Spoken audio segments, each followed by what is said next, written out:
Welcome to the research world. Flowcharts are visual diagrams that map out processes and workflows using shapes and arrows to represent steps and decisions. They are important for simplifying complex processes, enhancing communication, and identifying areas for improvement. So let's start. First of all, open your ChatGPT and ask your query. For example, I'm going to ask ChatGPT, please provide me the steps involved in research process. You can see that the ChatGPT has started generating the results. Scroll down, and you can see that the ChatGPT has provided us with the 11 steps involved in the research process.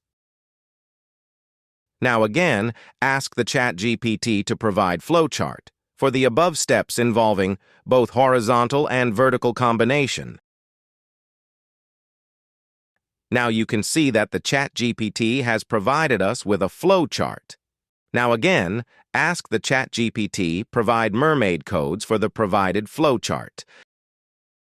The ChatGPT has generated the mermaid codes for the provided flowchart. Now open any search engine and search for the Draw.io. Click on the Draw.io. You can see at the top of this page, there is Start Now tab.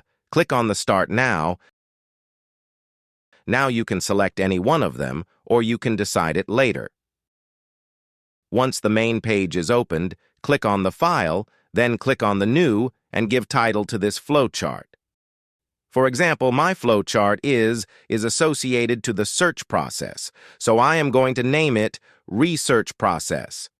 Then click on this blank diagram and then choose on the Create. Now click on the plus sign, scroll down, and click on the Advanced tab. Here you can see there is a tab of the mermaid. Click on this Mermaid tab. Go back to ChatGPT and copy the mermaid codes. Paste the mermaid codes here.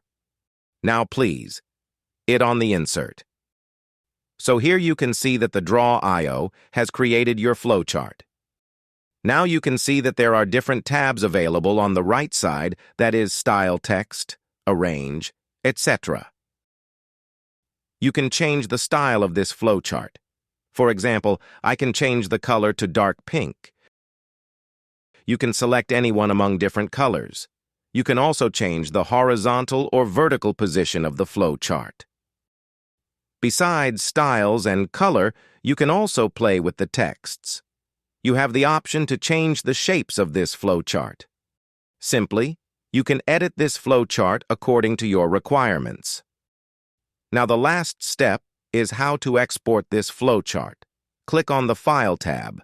Now choose the Export option and select any of the following formats. Click on the Export and now choose File Location. For example, I'm going to select the device. Click on Save option. Our flowchart has been saved. Thank you for watching.